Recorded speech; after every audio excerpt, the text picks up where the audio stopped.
This is symbol 6, and someone mentioning the latest news in physics, the Higgs boson.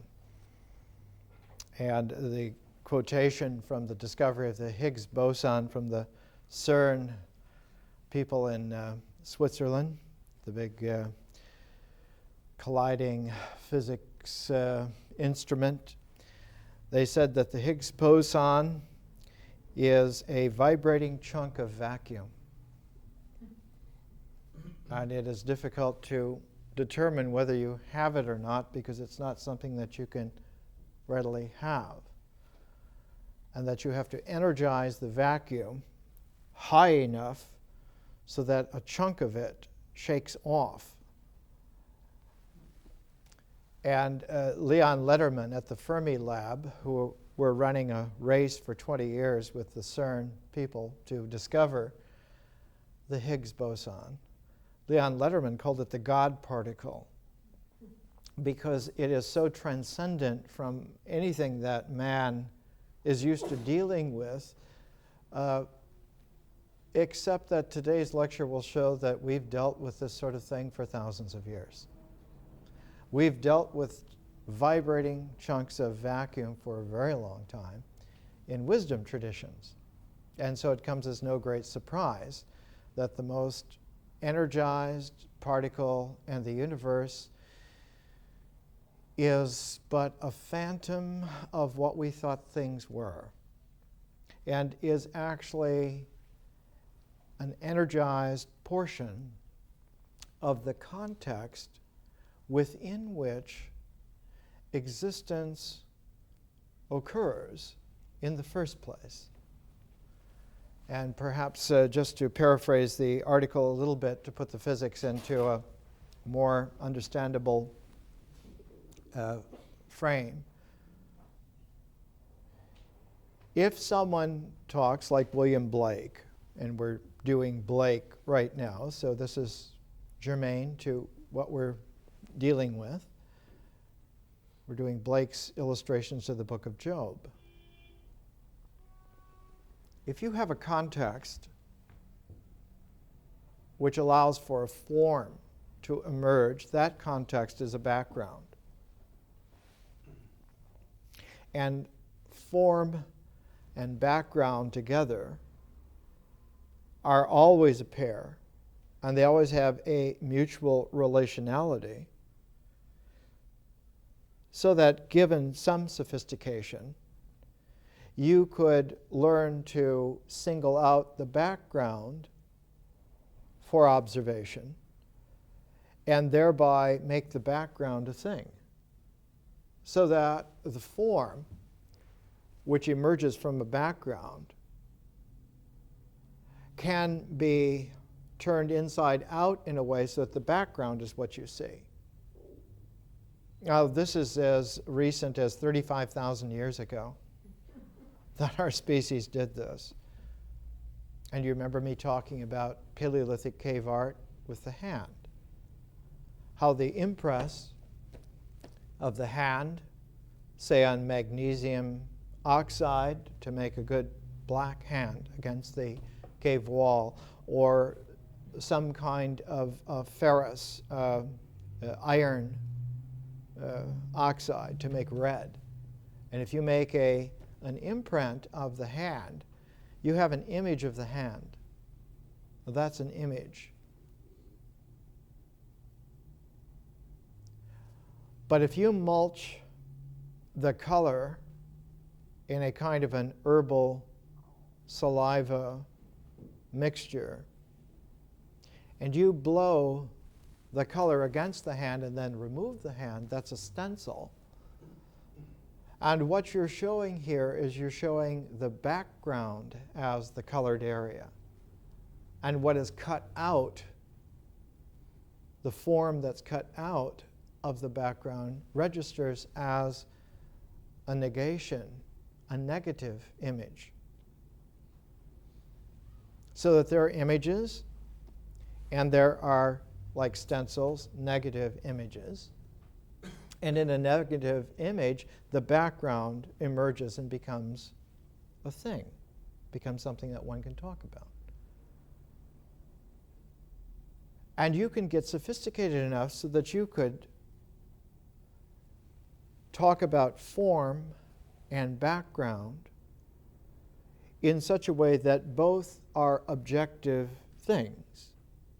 And because both are objective things, the relationalities between them also can be singled out as being objective.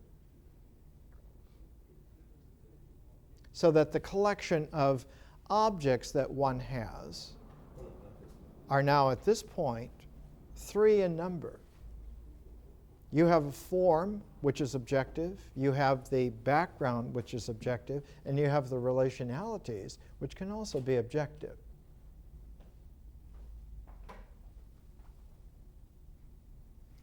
Zero is not a negation. It is never an image. It is not a background against which form emerges. Zero has a different, and here language is beggared. There is no word in any language for what zero is. There are ideas about zero for which there is language, but not zero itself.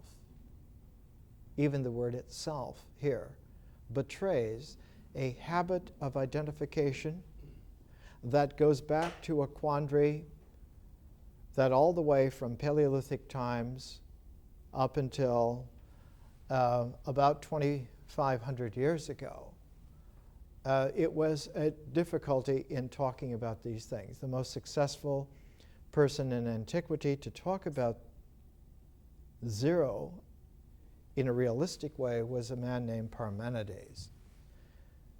Parmenides had long white hair. He wore long white robes. He looked very much like a William Blake god. And he wrote a mystical poem called The Way. And it's sort of like a Greek Tao Te Ching. Parmenides was like Lao Tzu in ancient Greece. He lived before Plato. And in his mystical poem, there is a portion of the flow of his ancient Greek language where the language is twisted in such a way that there is an intersection that happens. And the language before the intersection is of such a nature that the language after it is a stencil of what came before. So that somehow in the flow of that language there was a turning point. The word in ancient Greek was metanoia. Metanoia. And a metanoia is a turning point, not like a ballet pivot, but is a turning point in the mind. What turns in the mind in the sense of ancient pre-Socratic Greek metanoia? What turns in the mind is the flow of language. And remember now that the flow of language is almost as if it were something that rolls along on little wheels, and the little wheels that it rolls on are images.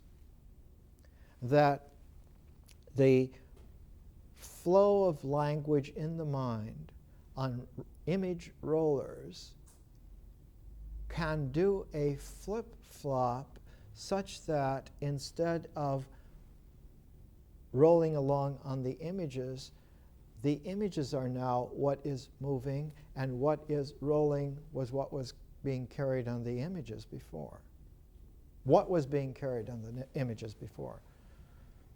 The narrative line, the plot line, the narrative line, the line of narration, the story line, was being carried along on rollers of images.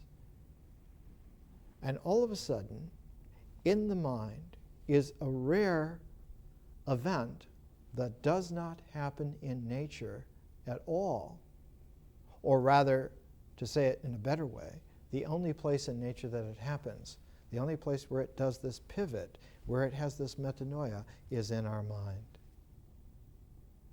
That our mind is a locus,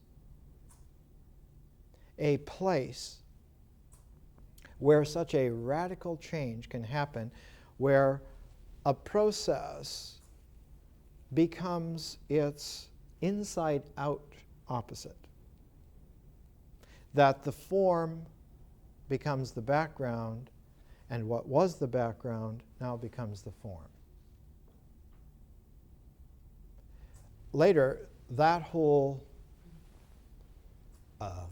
quality of mysteriousness about what Parmenides meant, what he was up to, began to haunt the Greek philosopher Plato. And a lot of Plato's dialogues take little issues that, when they're all put together, they're like explorations for climbing a certain mountain. They're like base camps for getting to the top of a very high peak. And the peak that Plato's early dialogues aim for is the ability to finally come to terms with a fundamental metanoia that Parmenides, in his mystical poem, The Way, enunciated. The best way in which I heard it originally was a simple English phrase. Parmenides said, "What is, and what isn't, isn't," and that they never meet. That they are not only opposites, they are polarized opposites to the extent that they are disjunctive. That is and is not never meet. There's never a point of contact. There's never a point of bridging. And I heard it from Professor William Hay at the University of Wisconsin a long time ago. And a little bird like the one that's in here today was in one of Professor Hay's lectures at the University of Wisconsin a long time ago. And he paused in a lecture trying to explain this mystical insight of Plato, just like I will, and he looked at the bird and he fell silent. And he looked back at us. There were about 80 or 90 of us taking this philosophy course, and he said simply, Plato would have loved it. What would Plato have loved? That discourse which runs along on rollers not of images but of meaning can also have a point of metanoia in the mind. And that after that, what flows is meaning with the ideas as the rollers underneath. And that when you do this, the metanoia of discursive language, like in a discourse, has undergone a transform the same way that a transform of a form into its background has occurred. That is to say, there is such a thing as experience turning inside out, and there's such a thing also as thought turning inside out. So that the background of a thought emerges into attention, and the thought itself becomes de facto the new background. And that what you have is the stencil, the printout, the stenciled quality of the background of the thought, and that that's what's in your attention in thinking. Nowhere in all of the ecology of these arcane concerns and considerations is there a zero.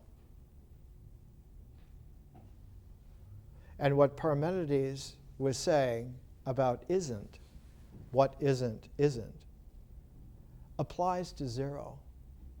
That zero is not a negation. It is not at all a background for any kind of form, but it is a limitless context for the ensemble of form and background in the first place. Like with the Higgs boson. Matter and energy are form and background to each other. Mostly for us, matter is the form and the energy is in the background. But we're familiar, by the beginning of the 21st century, with a technological civilization where very frequently the energy is in the foreground and the mass, the matter, is in the background. When one is tuning television or a radio, you're looking for the energy frequency. You're not looking for the station as a physical object. You're not looking for that. You're looking for the frequency. An astronomer who tunes his spectrograph to a star's light tunes it to the electromagnetic frequency and fine-tunes it to the photons of that particular star.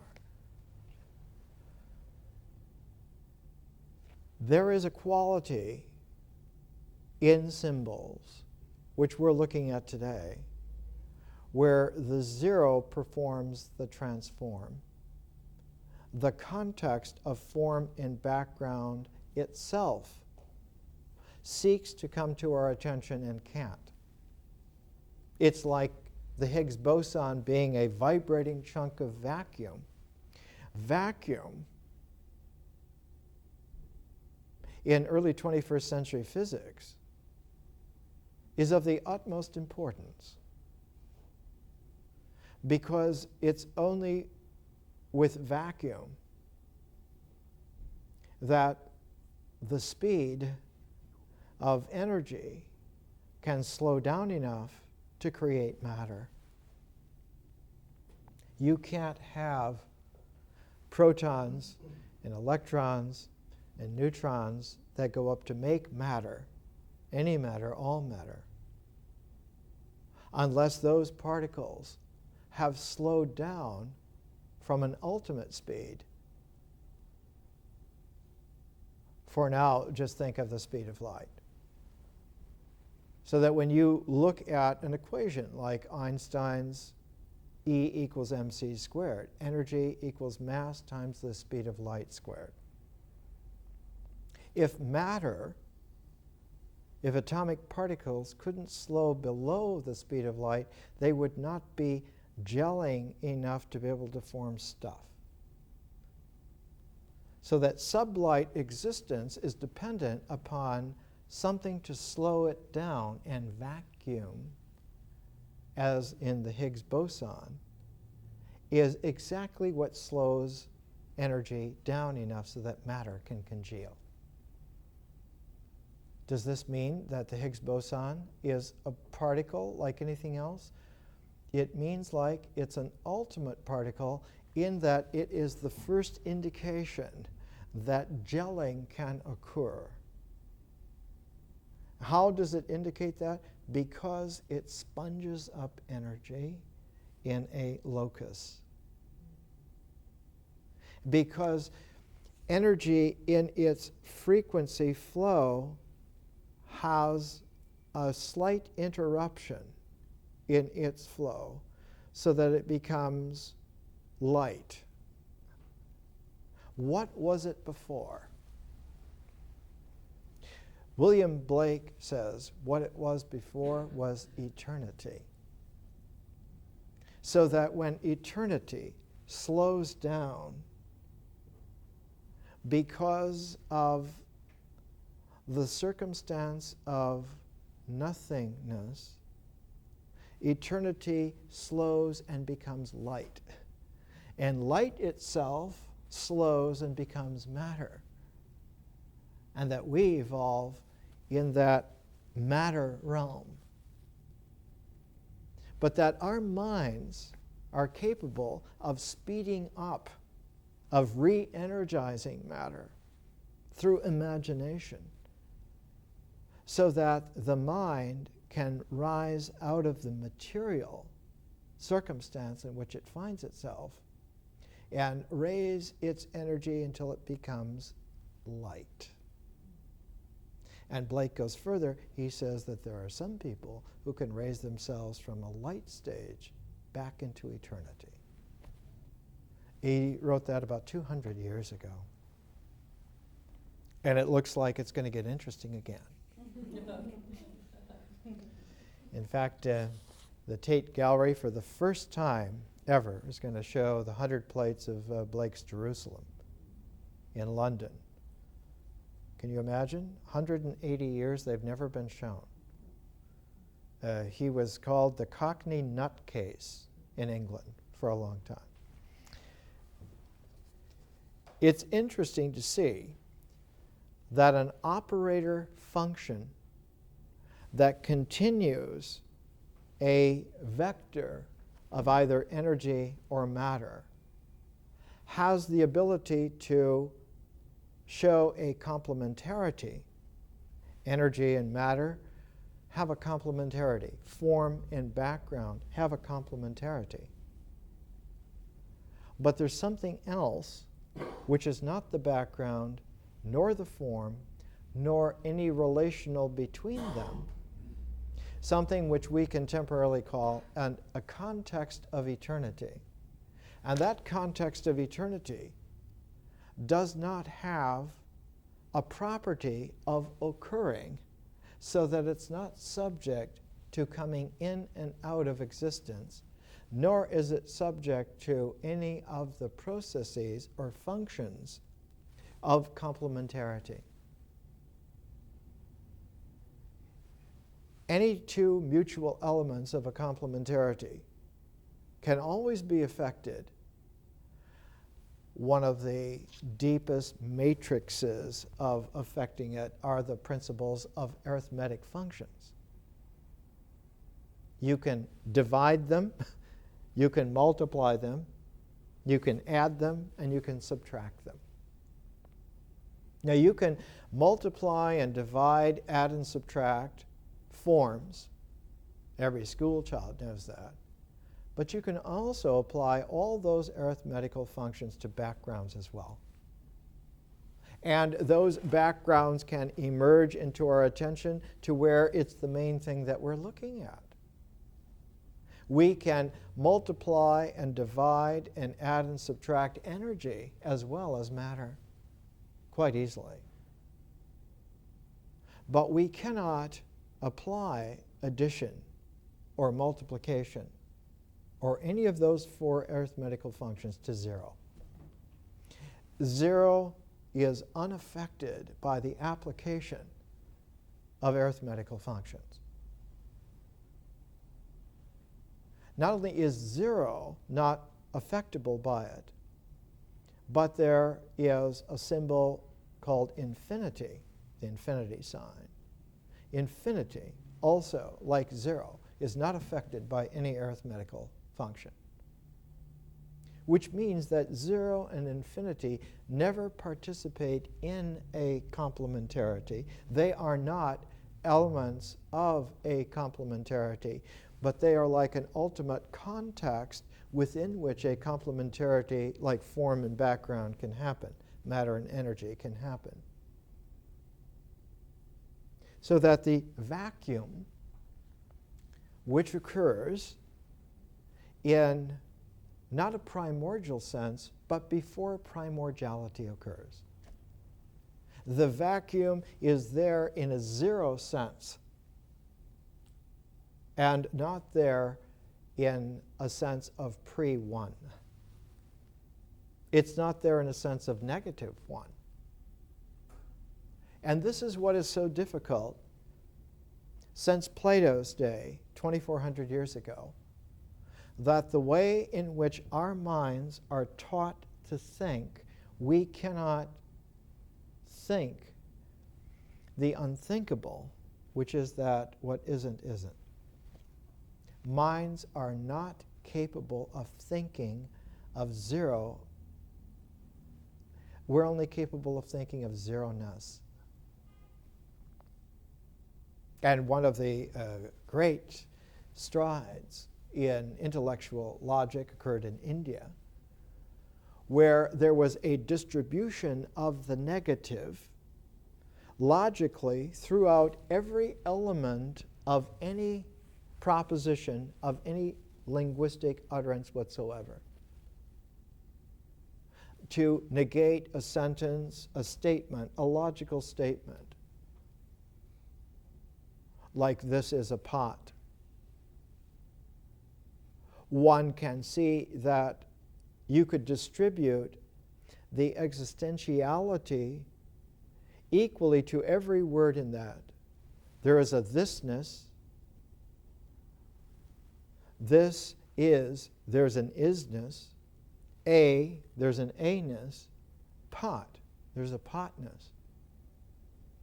One can also turn that inside out in a negation way and say there's no thisness, there's no isness, there's no a-ness, and there's no potness. And in Indian logic, about 1,500 years ago, it was called the new method. 1,500 years ago. It's always a new method. In Sanskrit, nava is like new. Nova, nava, they have the same root. The press that published Gandhi's works in Ahmedabad was called Nava Jivan, new life. Nava Nyaya was the new method logic 1,500 years ago in India. And they spent a lot of time and intellectual acumen looking at the way in which negations in this distributed way take the ness away from everything, not only things and processes, but the relationships between things and between processes and the relationships between things and processes, so that in this entire stew, where everything can have an isness, a thisness, a potness, you can also take it away and have a not isness, a not thisness, a not potnesses. And then this absence, one has fallen into the trap of projecting existentiality onto non-things. The mind, in its way of learning to think, does not know that it has done this. It is forever naive about this. The only way that the mind can wake up to the fact that it has this bad habit is for spiritual consciousness to come in and wake it up in a very special way. To wake it up from the tennis game of form and background, from the ping pong match of energy and mass. And this is called a moment of eternal insight. The bearer of that transform, in order to do this, to affect this, to affect the mind's objectivity on this fundamental level, the operator carrying that transform has to have as much objectivity as the mind in order to do this. Otherwise, the mind would just dismiss it as if it were like an intruder. Because the mind, when it gets refined enough to look at not isness, not thisness, that mind is so arrogant that it would never listen voluntarily to anyone else. And so your spiritual person has to come into your mind on an object level equal to the objectivity of the arrogant mind in its totality. So it has to be very powerful. But the spiritual person carrying consciousness to the mind has to be at least minimally as powerful as the entire integrated mind complete. And sometimes it's very powerful indeed. Fortunately, sometimes it's not very powerful. There are instances in human history of very ordinary peasant people waking up and becoming conscious spiritually, and their minds learning the humility that there are limits to the process of thought. The classic case in China was the case of a 14-year-old dishwasher. His name was, in later Chinese history, was Hui Ning. And he was just a nameless little peasant boy in the south of China. And he was looking for a place just to get some food and some shelter out of his homeless rural condition.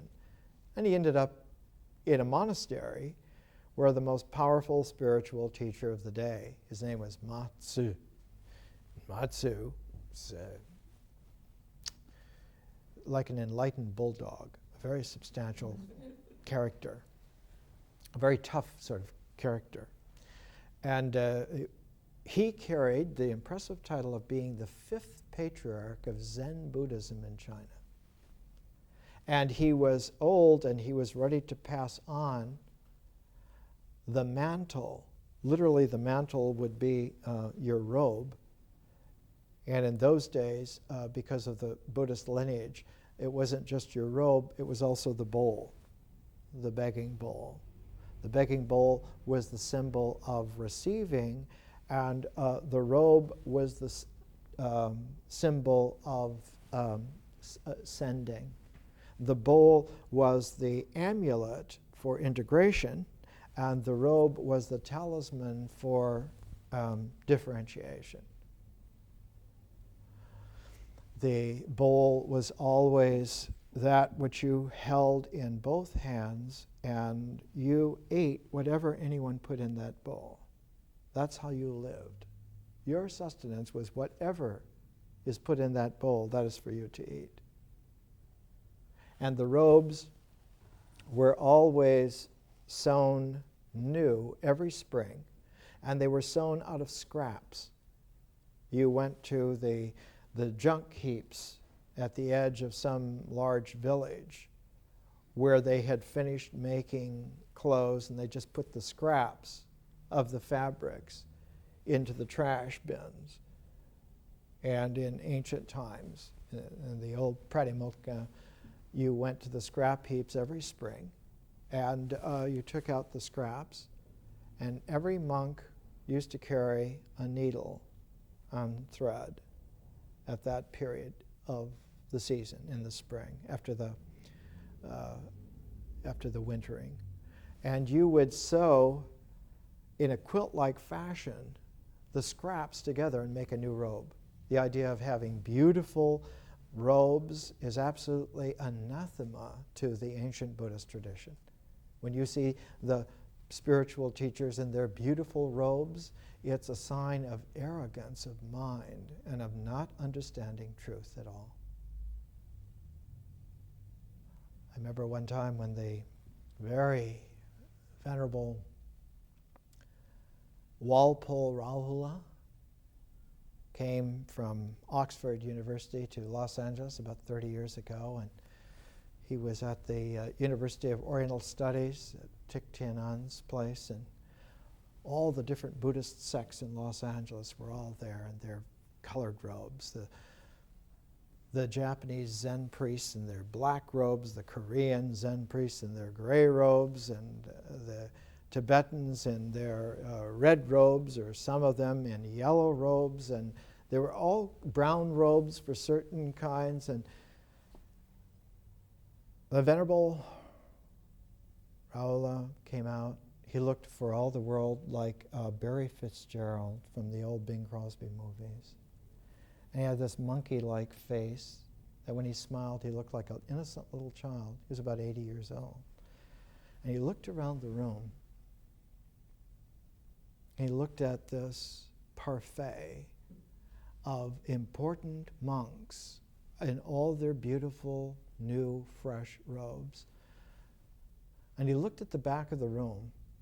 I was the only person without a robe in the whole damn room. He said, in the West, the Buddha has no robe. And it fell on deaf ears, for the most part. Matsu, when it came time to pass on his robe and his bowl, made a little quatrain. He made a spiritual poem which had a symbol sense to it, where the form became the background with a single transform mysteriousness hidden in the process. But rather than the transform mysteriously being a relation between the form and the background so that one could identify it, it was distributed equally in the entirety of the quatrain so that you had to understand the quatrain as a whole and as a context in order to get the way in which the form and background were complementarities. And the robe and bowl were to be passed on to the person who wrote the best quatrain to match the master's quatrain. And so the head, it's always a pecking order, the head monk, the famous head monk, the master of all the other hundreds of monks, wrote a beautiful quatrain, and everyone assumed that in the morning he's going to get the robe and the bowl. And his quatrain read, colloquial translation from the Chinese, that the mind is a beautiful mirror and shows reality pristinely when it is completely polished and free of dust. And of course, to the mind's sense of mind, this is the most perfect, beautiful statement of enlightenment that you could ever want to have. Little 14-year-old Hui Neg got finished washing the pots and the pans and cleaning up in the kitchen, probably around midnight. And he read the quatrain that was posted on the board.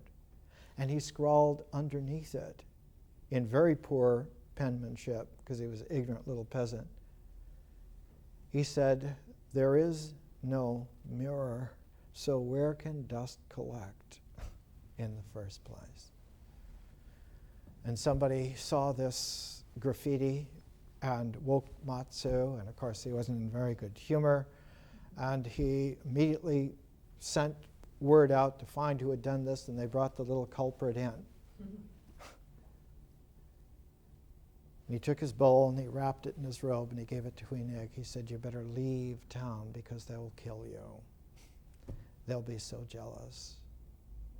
But you are the sixth patriarch." And when he was old and he was near his own death, Huineg gathered several thousand people together. And as it says in the Platform Sutra of the sixth patriarch, he ascended the high seat and he arranged his robes and then he arranged his mind. And he said, "Friends, let us arrange our minds." And then he delivered this old story of how he had become the sixth patriarch. And in the Platform Sutra, he says to all the prospective seventh patriarchs, he said, "No one can be a seventh patriarch from true enlightenment, while everyone who understands this is themselves the seventh patriarch." And so he broadcast the Dharma, the high Dharma, in a way in which it was out there on the broadcast waves, and anybody who could build a receiver and tune it and get that, they were the seventh patriarch. And there's still seventh patriarchs showing up every once in a while. Let's take a break and we'll come back.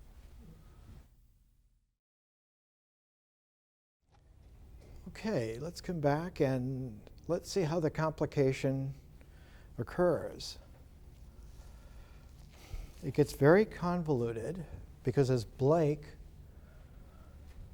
brings out again and again, and as modern psychotherapy early in the 20th century reiterated, there are evidently images that come into play in our minds that are not from our experience. They come from someone else's experience. And that there are various levels of depth of this, because some of those images come not from the experience of other individuals, but come from deep parfaits of ingrown habitual comportment, so that one would say that there are images from an archetypal source, from the race, from the tribe, from the nationality, from even previous stages of hominids. And that parfait can go back millions of years.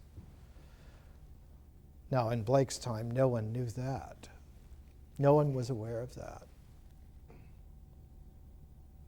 But they used as a surrogate that evidently there were, as they said at the time, there were eternal images that come to haunt man because of things which we don't do as much as things which we do.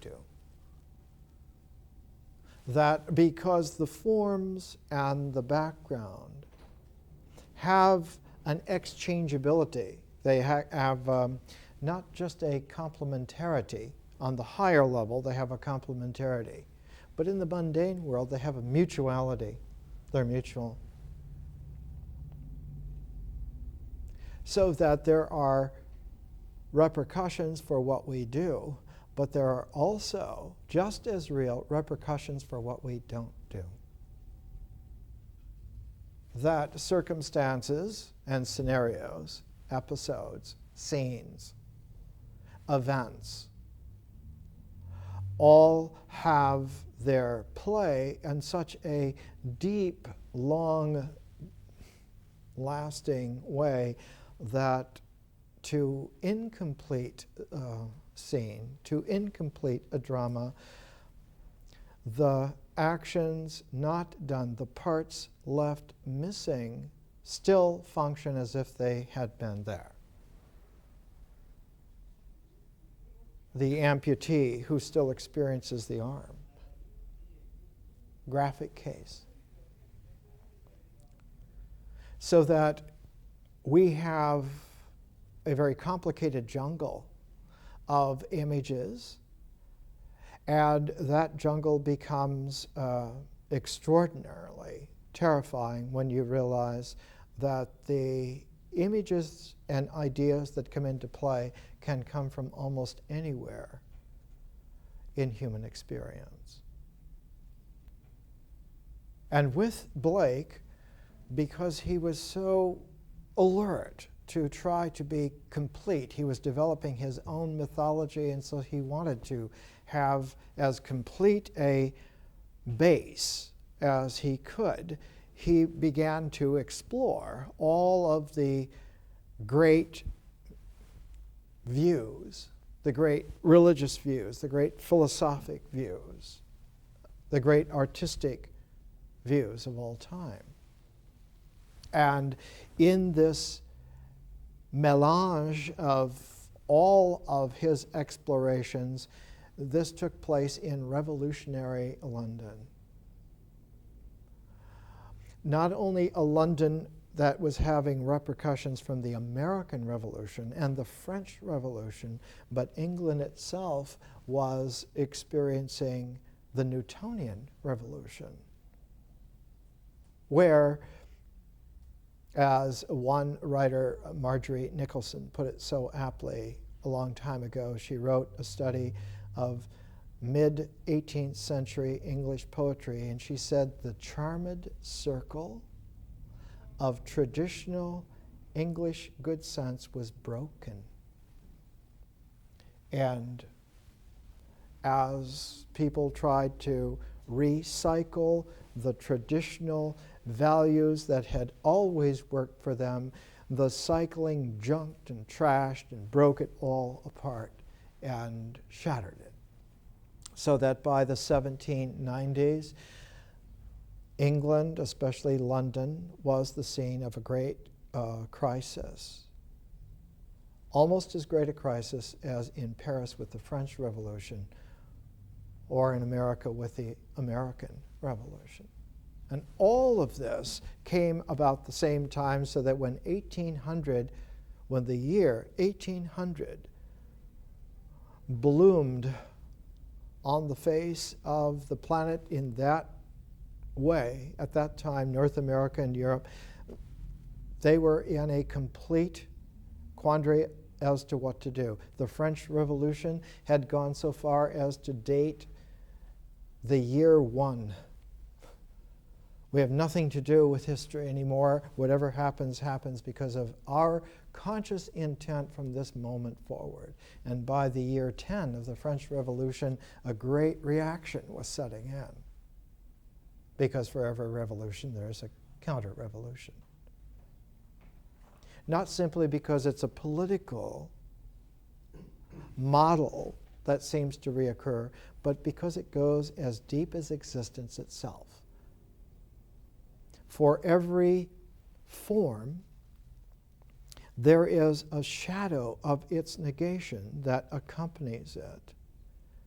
And it's not the same as a zero, but has an isness, has an existentiality, that shadows are existentially operative as if they were real. And not only shadows, but as Blake, who used the term shadow for exactly this phenomenon 100 years before Freud. He said, not only do we apparently exist and have shadows, but we also, because of our mind, have specters. That there are ghostly outlines of us that reverberate and accompany us just as if they were like intellectual shadows. That the power of the mind, the power of reason, like the physical body, has its own shadow, but the shadow for mental objects is a specter, is this ghostly quality that truly then does haunt us. And that two great processes, Blake saw them as great processes, energy and the imagination. That the imagination brings into play what we would call, in the classical Greek use of the term, we use it here in this education, dynamis. That education is the oomph in the current of action. And that in experience, that oomph of the action comes out in an image play, the imagination. And that working with the imagination all the time, Blake saw, was energy, was universal, natural, cosmic energy that comes into play. And as the energy comes into play, it was apparent in Newtonian London by 1800 that the energy kicks it up into higher and higher orders. So that the imagination gets shifted out of a low gear into a higher gear. That what was the kind of image base that was operative on the tribal level suddenly gets shifted into a much higher gear when the tribes coalesce and come together and make a culture, an intertribal culture, and that gets shifted into an even higher gear when you get into a civilization that takes many cultures and weaves them together. And then you put a civilization into an industrial, scientific mode, it goes even higher, so that the energy level takes the images out of their natural bed where they were comfortable and they worked, and puts it into several orders higher, so that then human beings are completely swamped by this tidal wave of images and their play, which becomes compulsive, which they cannot handle because they themselves are trying to deal with it on an old, slow, low level. And he said, art is the only thing that can tune someone, can tune a population up to the higher energy levels where you can deal with what's there, with what's haunting you and everyone else that you see. That you can't stop railroad trains with spears no matter how good a spearman you are. You're outclassed by the confrontation. And so Blake, in trying to find a way to focus his art, to come to a theme which could be used to exemplify the transform of imaginative orders by energy levels, went back to the Old Testament and chose the book of Job. He chose the book of Job as being the archetypal presentation of the way in which a symbol operator narrative changes on all the levels and reaches the very highest level of all, which is not that of a great world civilization, but is a return back to the level of the eternal, a return back to God's grace, not man's. And so he chose the book of Job. And for us, we have to step aside for a moment. One of the great plates from Blake's book of Job, when the morning stars sang together. And it's the 14th out of 21 plates. The first plate is unnumbered. It's the 0 plate. But the 0 plate has illustrations. It has 7 phases, 7 angelic phases in a curl, like a comma, like a great comma. And the 7th angelic figure is the Savior, who brings the descent into its transform and returns it back. That as long as the descent has been transformed and turned into an ascent, then it will complete itself. And that direction will always carry its way home. I wrote a poem one time. The phrasing I used in the 60s. In the warm glow, radiance, in the presence of that pause, the Holy Spirit will steer the star course home. That once you're on that ascent mode, then it's just a matter of time. It's a matter of playing it out. But the 14th plate comes not as anything that man sees, but comes as an unexpected, yet hoped for symbol from the divine. This is not man's symbols, but God's. It is a time in the universe when all the stars were young and that they formed a celestial choir. That is to say that the radiance, the light radiance, in Blake's time 200 years ago, they just knew about visible light. They didn't know about the magnificent spectrum of electromagnetic radiation that comes off stars. There are some stars that in visible light look very puny, but in, say, X-rays, they're magisterial. Or in extreme ultraviolet, they're spectacular. The Pleiades look great in visible light, but because they're so young, in extreme ultraviolet light, they're just shatteringly brilliant. light from stars carried the resonance of the presence of the divine, and the morning stars sang together. That's what's here in this plate. But for Blake, we're going to step aside for Blake, he's using the book of Job.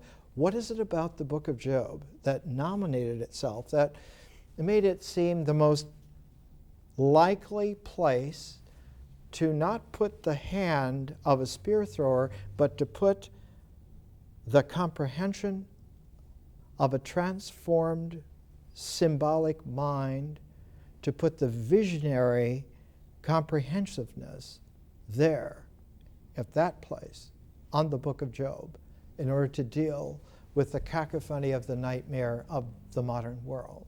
What was it about that? Now, in Blake's time, as I talked last week, the most astute mind of the age preceding Blake was that of Sir Isaac Newton. He was extraordinary. Not a mental giant, he was on the level of almost like a mutation. As someone once said of Goethe, he had an IQ of 200. Who knows what he thought about?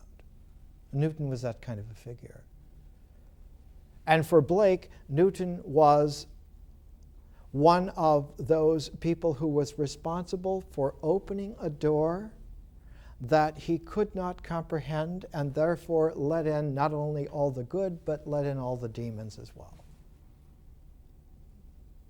And for Newton, the main thrust of his whole later life was to try to understand the central symbol of the Bible, a symbol which occurs not only in the New Testament, but in the Old Testament as well.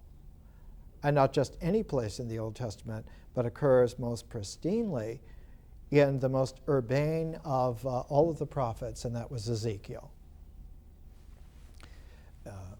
Moses is like a Cecil B. DeMille epic prophet who was so magisterial that it's hard to get a personal sense of him.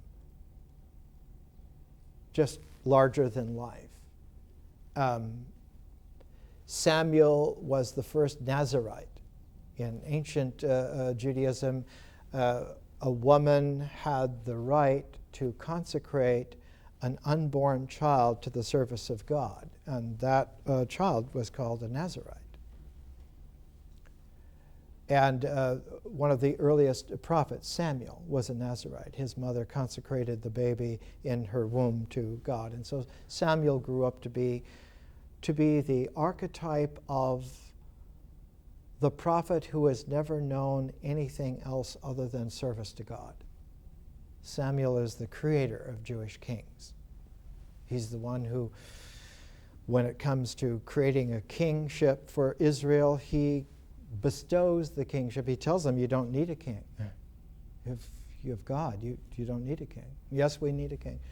So he created the kingship and bestowed it on Saul, and when Saul turned out to be a bad apple, he took it back from him and gave it to David. And so Samuel is the one who made Israeli kings. So he's a very distinctive prophet. Moses, very distinctive prophet. Almost all of the Israeli prophets are distinctive. Isaiah is like full-strength lemon juice. Catastrophically sour to wake people up. Jeremiah is enormously learned, like someone who was like a librarian of all of the essential things. But Ezekiel is like the wild card prophet in ancient Israel. He is the prophet of the exile. He is the prophet who says, we have been put in exile for a specific strategic purpose, and the purpose is that when we return, we must bring the fruit of the lesson of our exile with us out of exile and plant that new kind of tree in Israel. That we have to change our orchards. We can't have orchards that grow this old-fashioned kind of fruit anymore. We need a new kind of fruit, a new kind of tree. And we need a tree that comes out of spiritual vision. We need a visionary fruit. And so Ezekiel is the prophet of visionary fruit. And at the center of Ezekiel's vision is that there is a constantly morphing symbol that sometimes is man, sometimes is lion. The Gnostics later on in 2nd century early Christianity didn't know too much about Judaism, and so because they were converted Romans, they knew nothing about Judaism, as a matter of fact. And they used to talk about the lion-faced power, which is just one phase of the Ezekiel ever-morphing quality. Sometimes a man, sometimes a lion, sometimes an eagle, and sometimes an ox. They used to, in medieval times, say of Thomas Aquinas that he was so certain that he was like the steadiness of the ox. He's like Matsu in medieval Christian philosophy, very permanently dependable to be exactly what he is. But in Ezekiel, this eagle, ox, lion, man was like a kaleidoscopic symbol that guarded the transform portal, that you could not go through to a spiritual visionary world until you engaged that for that quaternary, that quadratic symbol in its ever-shifting vectors of meaning. And the only way to do that was in perfect balance. That you could not, no matter how wise you were or how clever you were, no matter how wily you might get to be, no matter how learned you could possibly be, you could not deal with the four swords constantly flashing of this central guarding symbol. So that the only way to deal with it was to get into a surrender of acceptance to God's mystery, and in that equanimity you could go through. Later on, Dante, some 1700 years after Ezekiel, used the same spiritual vision in bringing the first part of his Divine Comedy to a transform, not to a closure, but to a transform, so that you could go on beyond hell. And the transform was in Ezekiel fashion. That the only way to get free from a constantly turning wheel of nightmare is to find your way to the only quiet place on the wheel, and that's in the perfect hub. Because at the perfect center hub of that nightmare wheel of existence, you find quietness, you find rest, you find equanimity, and you can go through the equanimity of that hub. It's called the soul core.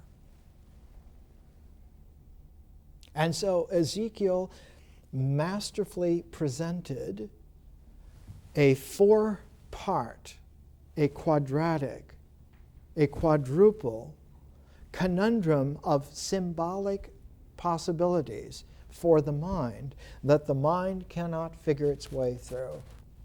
The mind has to learn to relinquish, to surrender what it thinks is control, what it thinks is authority, to the equanimity of the Spirit.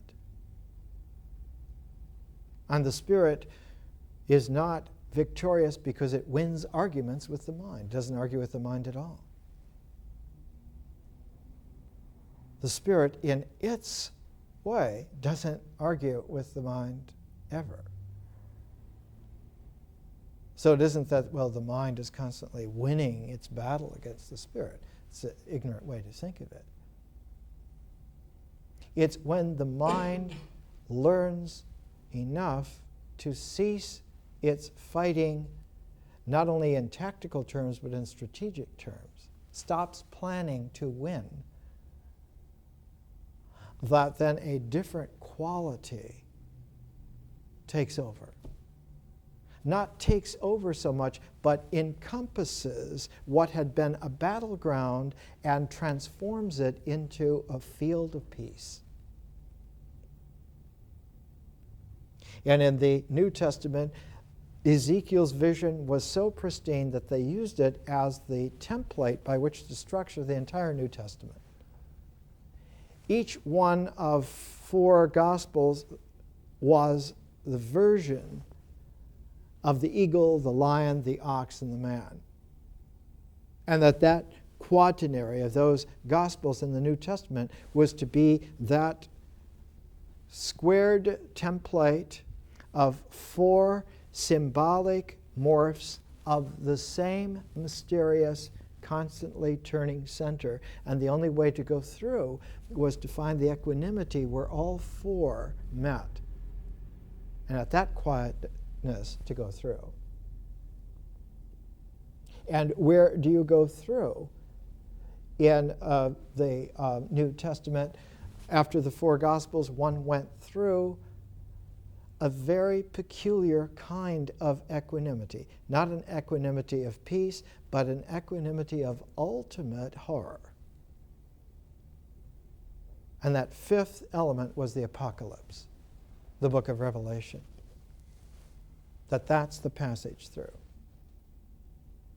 But was such a mysterious way through, and was not at all the way in which Ezekiel showed the way through to be an ultimate spiritual calm because of trust in God, but to be an ultimate spiritual terror which works in the same way, but is not only hair-curdling. One would say it curdles karma as well. You could never be as vicious and as mean as the ultimate apocalypse of the universe. So you can stop trying to be vicious and mean. It's a back way of coming into it. For Sir Isaac Newton, he tried to match up the Old Testament and the New. He tried to match up Ezekiel and the book of Revelation. And he tried to match them on the basis of the hub symbols. And he saw that they were the same. And he couldn't match them. And he couldn't bring them together. And he spent 30 years on it. And he never succeeded. And Blake, being a much more insightful spiritual visionary than Newton, Newton had to learn how to see transcendentally, incrementally, but Blake had it even as a child. Blake saw that Ezekiel and the book of Revelation meet together where the book of Job is the interlay between them. And the book of Job contains the secret. The secret transform is there. That Job experiences an apocalypse in his life. Everything is taken from him. Every single thing that he has, he loses. His children are killed. All of his possessions are gone. Even his wife gives up hope in him.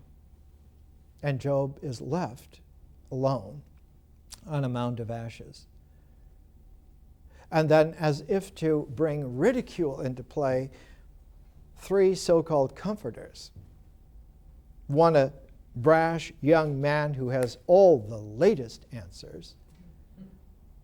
And 2 older men who have all the traditional answers in varying degrees of presentation. They come to find out what Job has done to piss God off. And Job's response constantly is, I have done nothing. You must have done something. If you haven't done something, then it must be that esoteric, what you didn't do, sins of omission. What didn't you do? I have not undone nothing. And constantly, the book of Job, as it unfolds, argument after argument, more and more refined. Well, it must be something that comes because you're the focus of things done or undone before you. Your fathers, your lineage Because everyone knows sins are visited upon the wicked till the seventh generation. Must be somebody else, and you're suffering because of. Job says, it's not that. I am not unloved by God. So that constantly, the equanimity, the needle-like certainty in the book of Job is that Job himself never loses contact with God. He always has a direct tie, not a tie of experience. All that has been trashed. Not an existential tie. He can look around, he can see everything is dead, is gone. And it's not a mental tie, because his mind is so wearied and numbed and blurred that he cannot focus. He couldn't maintain an idea of contact at all. Yet he knows that his secret heart is still a truthful resonance of the presence of the divine. He knows that. And that's where the vision of the morning stars came together, comes to Job, not as some kind of just grand Busby Berkeley type show, but this is God's response to Job. Yes, you still see me in the most primordial way. You see me in a way which is not only before your fathers' to 7 million generations, but before the stars even had planets. You go back to the primordiality of when the choir of the universe was first fresh and singing. That's how deep your tie to me is. We would today say that all of the elements heavier than hydrogen or helium were made in stars. There is no other way in this universe to make those heavier elements except in the fusion cores of stars. So that out of the 92 natural elements, 90 of them were made in stars. We could not exist. We're made up of actual atoms from stars.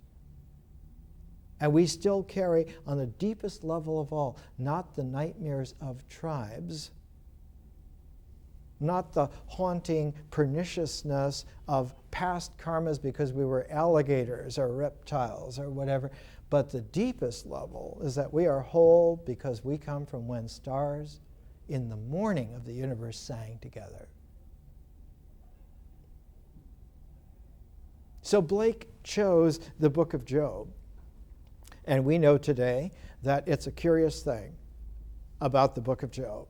Because while the book of Job is set in very ancient times, and there are origins of the themes of the book of Job that go back to about 2000 BC.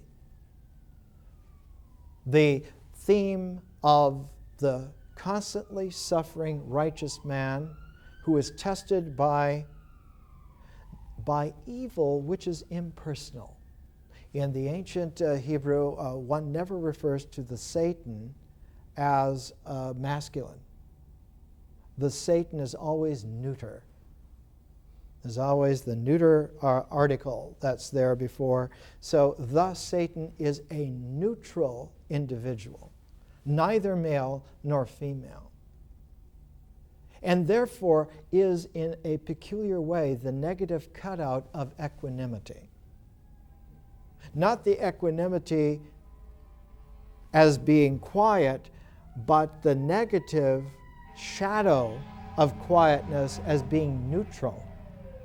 And where does that kind of shadow in all this fire-ridden Los Angeles? I mean, you mentioned the Satan and things burn up. Where does that happen? That neutrality can only happen in man's mind. There are in nature truly inorganics. There's no doubt about that. But the inorganics are not neutral like the Satan is. The Satan is not only a neuter of gender, of sexuality, and you must be aware that sexuality goes down to the molecular level. Plants are sexual. not just animals. That there is a genderness all the way down to the origins of life. And as Teilhard de Chardin observed once, rocks are not dead, they're just pre-life. They belong to the zero that turns into the generations of engendered life forms. The Satan is not in that spectrum at all, is outside of that spectrum as a shadow would be, but not a shadow of something that's fictitious, but a shadow of something that came into play. What came into play to cast that shadow? The neutral abstractness of a false sense of self in the mind. The Satan is a shadow of the arrogant false self that focuses in the mind. And so the book of Job begins. It says, Yom Yahweh, there comes the day of the Lord, and then all of the things of heaven and earth present themselves before the Lord, before his throne. And whenever the Satan comes, God always stops and says, whoa, where did you come from? And the Satan always replies, from roving to and fro on the earth.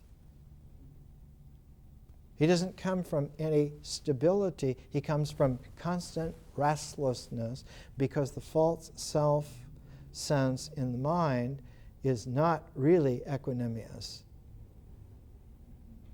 It's a kaleidoscopic restlessness that's so encompassing and hypnotic that it seems to be standing still, when actually it's just a kaleidoscope of blurred chaos. And the Satan says, well, I come from roving to and fro on the earth. And immediately the response in the book of Job, God says to the Satan, oh, you come from the earth, then you must know my best servant, Job. On the entire planet, the best being who serves me is Job. And Satan says, well, it should be me. I'm the most important figure on earth. Oh, this Job. Look, you favored him. No wonder he sings your praises. He has a 152-foot yacht. His house is on 5 continents. His wife dresses in Valentino. Take him away and see what happens. Take these things away. And so power is given to the neuter, to the Satan, to disrobe Job. It's like the hymn of the robe of glory in Alexandria, hundreds of years later. It's like the great mythic cycle of Inanna, where her descent into the netherworld, into the nadir, that at each level she has to divest herself of one of 7 symbols that clothe her, her scepter, her crown, her robe, until finally she can only arrive at the nadir of the netherworld nude.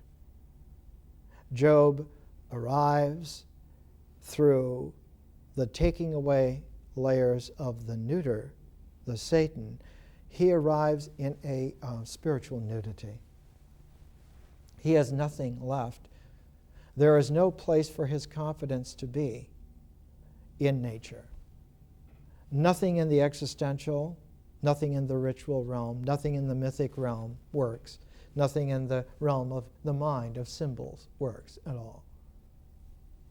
Hopefully you will never have to go through such a situation, but you can come to a point to where suffering completely eclipses the mind. There is no hope whatsoever left. So when Blake came to write a great spiritual epic called Jerusalem, 100 plates, the one that's showing in London, the first plate shows Blake himself going into this underworld, this cavern, and it says above, abandon all hope, ye who enter here. This is the only way that you can go in. You cannot enter there with any kind of confidence whatsoever, because there is no confidence to be had anywhere at all, and no hope of it even. Blake chose the book of Job because this was the way in which this mysterious quality of primordiality not only worked to bring life back again, but withdrew the projections of the specters and the shadows, so that they were also folded back in, so that those qualities which were not there in naturally existent things now were there and put the sparkle into the gem. And it's this kind of a quality that's there in the book of Job. Now, we know at the beginning of the 21st century that the book of Job, though its themes go back to 2000 BC, was not written as we have it at that time. It wasn't even written in the time of Ezekiel in the exile. It's deeply related to the book of Daniel in its thematic presentation, in its language style, and in fact the book of Daniel and the book of Job are contemporaneous. They were written at the same time. They were written about 160 BC. And they were written by one of the great writers of all time, a man whose name we do not know, who's known historically as the teacher of righteousness, the founder of the Qumran community alongside the Dead Sea. And they were written to be workbooks for differential consciousness, to find a way to get through the phases of betrayed ritual, of trashed myth, and of abstractly subversive, arrogant mentality. And that when all those avenues are closed off to man as a resource, he is still not damned. He has a greater resource than all of these put together that comes into play, and only comes into play. Man's extremity is God's opportunity, is the old way to talk about it. And so we're going to come next week and look at a vision that Blake began, not exactly in the book of Job, but as a frontispiece to Europe, a prophecy done in 1794, that God does not sit quietly on a throne, but that holds a caliper of beginning the geometrizing of experience, because it's out of the transformation of arithmetic functions into geometric figurings where symbols come into play from images. Symbols are the deepening of images, just as arithmetic functions deepen with geometric applications, and what comes out of it then are series of forms. In Plato's time, they were called the 5 Pythagorean solids: the pyramid, the sphere, the cube, the dodecahedron, and a larger polyhedron. And it was these 5 solids that reoccur as differential conscious phases of vision and secretly structure the universe. Someone who used that very outlook was Johannes Kepler, who figured out in his math that the planets must move in shapes that are mathematically affine to those 5 Pythagorean solids. And he did wonders with that. I suggest that you try to get a copy of the book of Job. It's in the portable Blake. They have this same figure on the cover. And in the back of the portable Blake, you will find all the illustrations to the book of Job. Try and look at them, because I'll refer to them next week.